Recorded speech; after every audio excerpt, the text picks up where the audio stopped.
Thank you, Oprah, for having me. Thank you, guys. So your father was very strict. Now, here's the thing. You've gone one-on-one with some fierce competitors in the ring, right? But now you're in one of the scariest situations any man can be in, raising 3 daughters. Yes. Yeah. Yes. Extremely scary. And are you a strict dad? I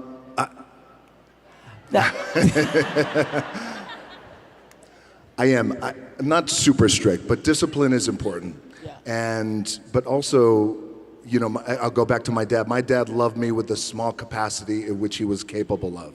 Mm-hmm. So I learned from that. And so with my daughters, I want to be as full and as present with the love that I give them. Present, so, yes. Yes. That's what we've been talking about. What do you want to make sure that they get that you didn't get? And it's so interesting when you have children, I've seen this from a lot of people, who you didn't get what you needed. You just didn't get what you needed because of what The Rock just said. Your parents didn't have the capacity to give it to you. And now that you're older, you have to learn to give that to yourself and to be able to give that to your children in a way that you don't carry on what was done to you. So what is it you want your daughters to know about the way you love them? I want my daughters to know that I love them unconditionally, truly unconditionally, without condition. And I have a daughter who's 18 years old. Her name is Simone. Jasmine, who just turned 4. Tiana. Baby Tiana, thank you, who is getting ready to turn 2. And I am, as I told my 18-year-old daughter, Simone, I said, I love you. I'm going to tell you I love you every day. I'm going to text you I love you. So you're one of those say the words out loud. Yes, because I didn't get that. And Yeah. I will look at you, I love you, and I'm going to text you. But I also told her, I'm unattached. You don't even have to text me back, right? You could text me back, it's fine, but you don't have to. Like, it's okay. It's without condition. It's unconditional love. And I also want to teach my daughters the value of hard work. More importantly, I want to teach my daughters the value of being kind and how important that is. Well, you know, I read that your father, you used to watch him in training, and he would say, if I'm going to get up at 6 a.m., you're going to get up at 6 a.m. So what do you think you got the most from him? Was it your work ethic? What was it? It was definitely my work ethic. My dad was a man who against the odds, made it. But he would get up at usually 5:30 in the morning, and he would say, if I get up, you're going to get up too. He would drag me to the gym. And by the way, I'm 5 years old, and he would drag me to the gym. Yes. And I wouldn't work out, but he would just make sure that I was there and be with him. And that was our time that we could spend together. But I would say my work ethic from my dad always said too that regardless of what you do in life and where you go, respect is going to be given when it's earned, and you have to go out and earn it every single day. Yeah. So your dad taught you a lot. I wonder, what have your daughters taught you? My daughters taught me how to be, I think, more caring and more sensitive and more selfless. Yeah. Were you there for all of them when they were born? I was right there. Right there. I mean, right there. Yeah. Yes. I mean, you were right there. I was right there, yes. And bring it on. I mean, this is our moment, yes. Yeah, yeah. And is that a life-changing moment when that happens for you? It's the greatest thing that I have ever experienced in my life. And it gave me such a profound respect for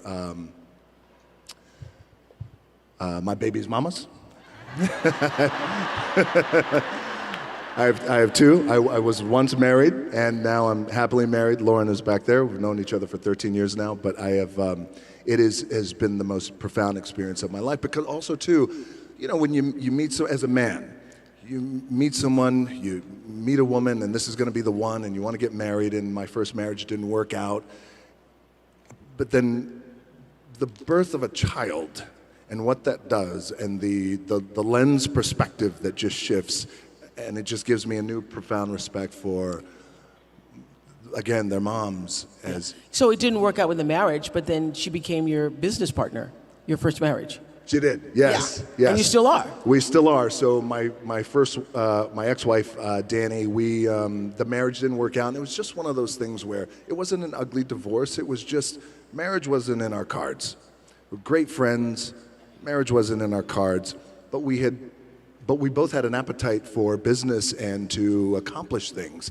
And we thought, well, what if we continued to do business together? And do you think we can? And it felt like it was like we could make something happen, and we did. I know you didn't grow up with a lot of money, and I read the story about when I think you were around 15 and there was an eviction notice on the door, and how that made a big impression on you, right? It did. Now, yes. Now, you're one of the highest paid actors in the world. Oh, thank you. I do all right, thank you. You do all right. And does that title, the sexiest man alive, the highest paid in the what do those titles mean, if anything? You're the greatest, you're the most popular, you're the most followed, you're the most. It's great for the ego. It's wonderful. Kidding. Yeah, the better question is, how do you keep your ego in check when all of that is happening all around you? Sure. Yeah. Very important.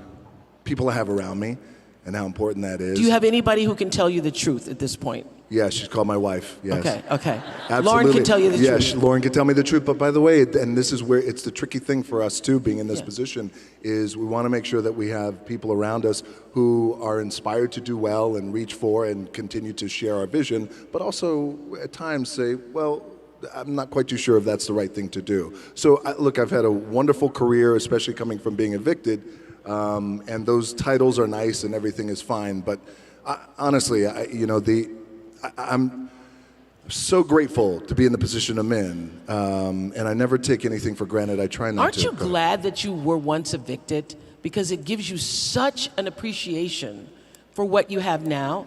It just gives such perspective. When we were 14 years old, we lived in Hawaii, and we lived in a small efficiency apartment. And my mom and I came home, and I'll never forget, the rent was $180 a week. And there was an eviction a week, and there was an eviction notice on the door. And this was the one, it was the final eviction notice. Like, that's the one. My mom started crying, and I never forgot in that moment. It was a seminal moment for me because I felt like I never want to be in this position again. What can I do? So at 14 years old, I thought, well, the heroes in my life, Muhammad Ali, for example, professional wrestlers, they're all men who have worked hard with their hands and they built their body. Yes, that's what I'm going to do. I'm going to do what my dad taught me and these other heroes. I'm going to go build my body so we're never evicted again. But being evicted, by the way, has, as you were saying, has not only given me just great perspective, but also great gratitude, but also, and my team and my family, we laugh at it, but I feel this way, like, oh, well, you know, we're a month away from being evicted. I got to go to work. Like, I still have that in my head. You still have that. I still have that in my head, you know, but it keeps you grounded, by the way. Yeah. Yeah, because that's why the most this and the most that, again, it's wonderful, but the alternative is what I once was. And it also doesn't change the way you're wired, because I still save toast. I do. I will save toast rather than throw it away. Uh-huh. And I know there's going to be more toast, but I still do because there's something in me, because when we were growing up, we had to save it. You know, you weren't allowed to like throw food away. So there was a really big deal. So here's the deal. You have now you get the biggest paychecks. You have all this money, acclaim, fame. You didn't have that growing up. How do you raise children who have good sense and are also kind when they have everything? Because part of what made you who you are is having had that eviction notice and having not had everything. So how do you do that how are you planning to do that with your children? So for example, with our 18-year-old daughter, it was really important that we share those stories, share the stories about being evicted. Her mom's parents were immigrants who came over from Cuba. It's important that we've always shared those stories. And also, we try and keep it as simple as we possibly can. We have a farm in Virginia. Happily to say that I've moved my family here to Atlanta. So, Yay! place 30, 45 minutes away where it's very quiet, but also just making sure that we continue to instill in the babies and the kids the value of $1 and what it means and the value of food, and always saying how grateful we are and the things that we're grateful for, especially at that young age. So I want to know, how is success different from the way you imagined it would be? I never imagined this. I at one time when I was a kid, I did feel in my heart and in my gut that I thought, oh, I think the world's going to hear from me. I don't know how, but I do feel that way. But I never thought in my mind it was this level of success or fame even. It was, I don't know how, but the world's going to hear from me. So, which is maybe why, at times I could walk around and I could look at things like I'm a big kid, like everything at times can be like I'm in Willy Wonka's chocolate factory, where I'm just really in awe of everything that's really happening around me. What's the first thing you splurged on when you realized you had enough to splurge? Okay. So, all right. The first thing I splurged on, so when I was a kid, 13, 14 years old, in my mind, what it meant to be successful, it was a Rolex watch. Ah. Right. So there was such a valuable lesson out of this. So I thought for years, oh wait, every successful man has a Rolex watch and has diamonds in it. So when I finally was making a little bit of money, and this was in 1999, and I thought, okay, and this, by the way, I was still living in an apartment, paying monthly rent, but again... Oh, you renting and buying a Rolex? I was just renting horrible financial definitely decisions. own if you're buying a Rolex, okay? Yes. Yeah. This is what not to do. So I thought, this is it, I'm gonna splurge, and I went and I got myself a Rolex, and I wore it, at that time I was wrestling, I wore it in the ring, not for a match, but I was doing an interview in the ring. And I wore it in the ring, and a melee broke out, which always happens in the wild world of professional wrestling. One of the wrestlers fell on the Rolex when it came off. It broke. Live TV, and you see me, oh my gosh, my Rolex. And I'm supposed to be in the moment and wrestling these other guys. Oh no, my Rolex. Like you could see the tail. I'm trying to get my Rolex, and somebody's like kicking me, and they're trying to get it. So I finally get my Rolex back. I go backstage and I look at it. I'm heartbroken now. This is my thing. And I go home that night, and I remember immediately thinking, this is a sign. And I believe in signs. Yes, I do. it's a sign. Yeah. And I will, and I don't need it, and it wasn't right for me at that time, and I never got anything like that again. And so now do you splurge carefully? I do. I'm not a big bling guy or anything like that. Yeah. And I always want to just make sure that now the splurge is usually with property, like we have 2 properties that way. I believe in real estate. Yes, you do. I do. I know. Yes. I love property the way some women love shoes. Yes. I do. Because it's our God anchor. isn't making any more land, okay? That's This is right. what we got here on the planet Earth. You're not getting any more. Yeah. That's right. Yeah. And also the properties are our anchor. It's where we, can be comfortable. And so I have a few pickup trucks. That's it. Just a few. So I remember reading this, that it was like WrestleMania 13, and you were still being called Rocky. And there were a bunch of fans at the time who were jeering you, and they were saying, unkind things. And you used that moment and literally turned on your heels and turned it around. Yeah. And, this whole Vision Tour is about people who've been knocked down sometimes in life. Everybody, not in a ring, but have had those moments where you didn't feel like the rest of the world saw you for who you needed to be. Right. How were you able to turn that around? Okay, so thank you for bringing that up. So this is, it was a turning point in my career, and it really allowed me to grow, and it really allowed me just to be me and be anchored in with who I am. So when I first started wrestling, the idea was, well, why don't you call yourself Rocky Maivia? Out of respect for your dad, Rocky Johnson, and your grandfather, Peter Maivia. I hated the name. And I thought, well, I just wanted to make my own way, and I wanted to be independent. I love my family, but I don't want to do it like that because it feels like I'm trying to leverage their fame. The powers that be said, nope, that's your name. I was also told, well, when you go out and you wrestle, you have to smile. I want you to smile big. This is in the WWE. Why are you smiling if you Because, don't beat people up? well, the idea was I was a rookie in the wrestling business. I was what's called, the wrestling business is a term called babyface, which is a good guy. I was being groomed as a good guy wrestler. Young, the idea was you're grateful. Grateful for the opportunity, so when you go out there, I want you to smile. You can't smile enough. And I thought, well, what if I lose? Nope. Yes, exactly. Yeah. Still got to smile. And Yeah. it just didn't feel right. That didn't sit right with me. So a few months later, the company made me the Intercontinental Champion. And then a month later, we go into the annual biggest event. It's like the Super Bowl of wrestling, WrestleMania. And it was WrestleMania 13. By the time I got to Chicago, WrestleMania, 16,000 people in the middle of the ring. When I was in the ring, and I'm supposed to be a good guy, and you're supposed to cheer me, 16,000 people were chanting, "Rocky sucks." Thank you for laughing, a few of you. But it was... Can you hear the word sucks clearly when you're on the mat? Rocky sucks. Yes. Yeah, Rocky sucks. There's a reverb that happens in the arena. And when in unison, not one person, you suck. Yeah. 16,000.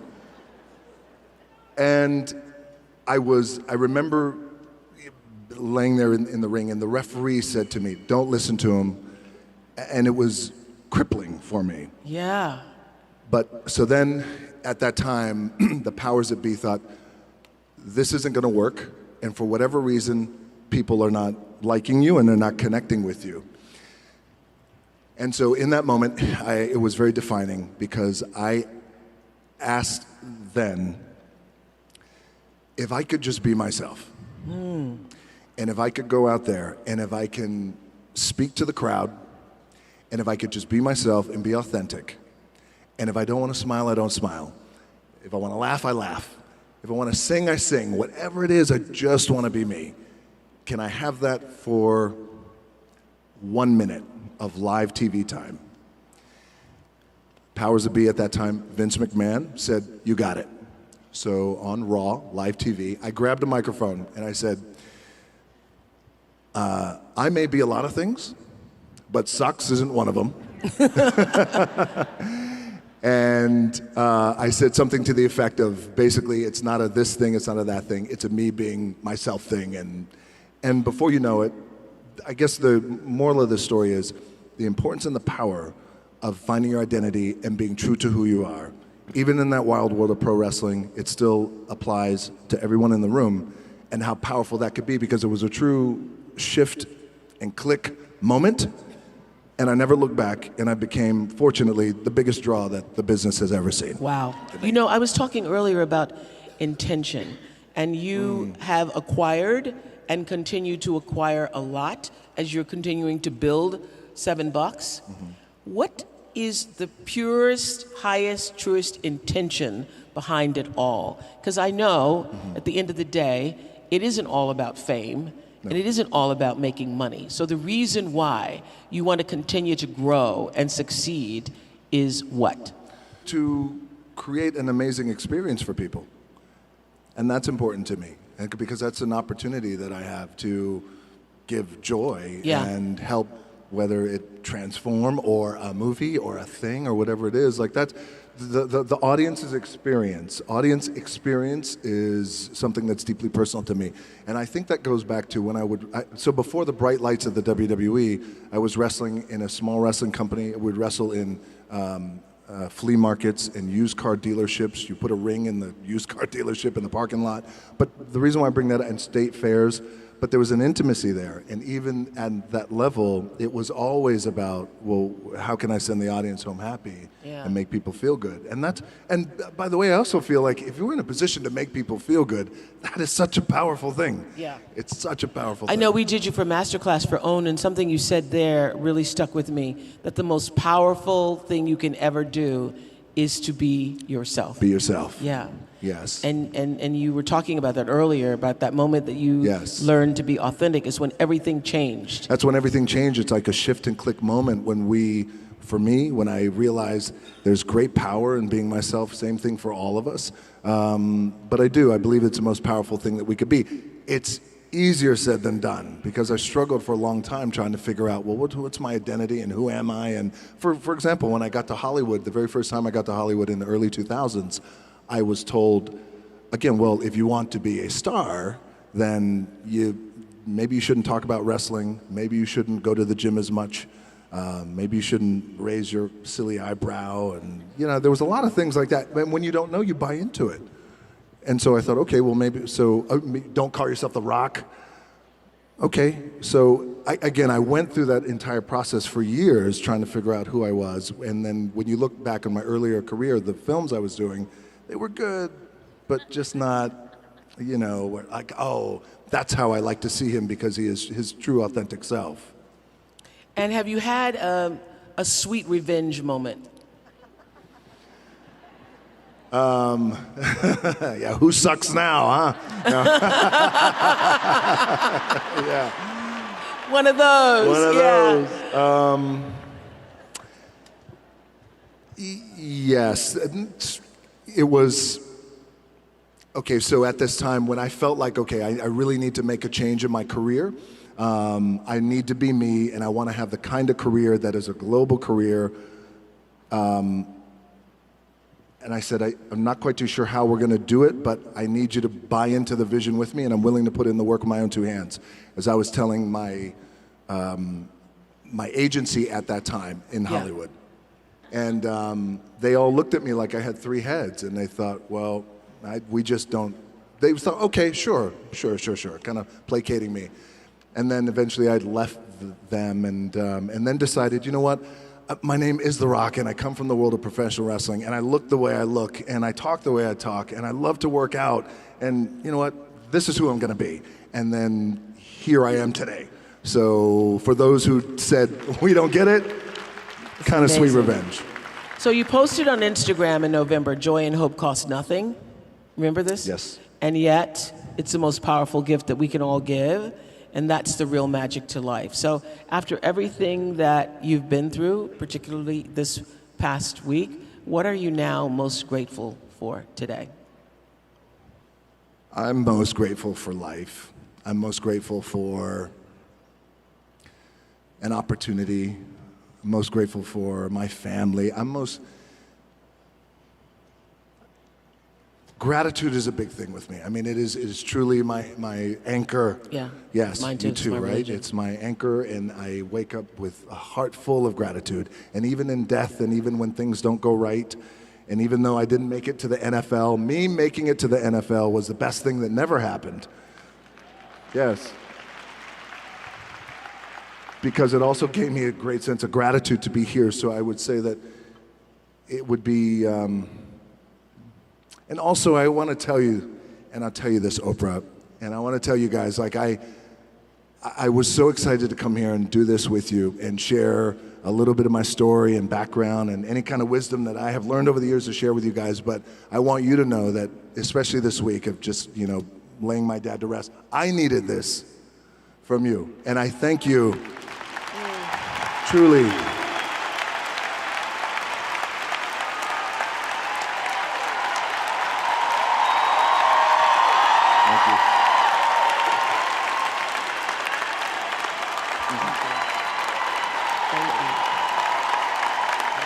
Thank you.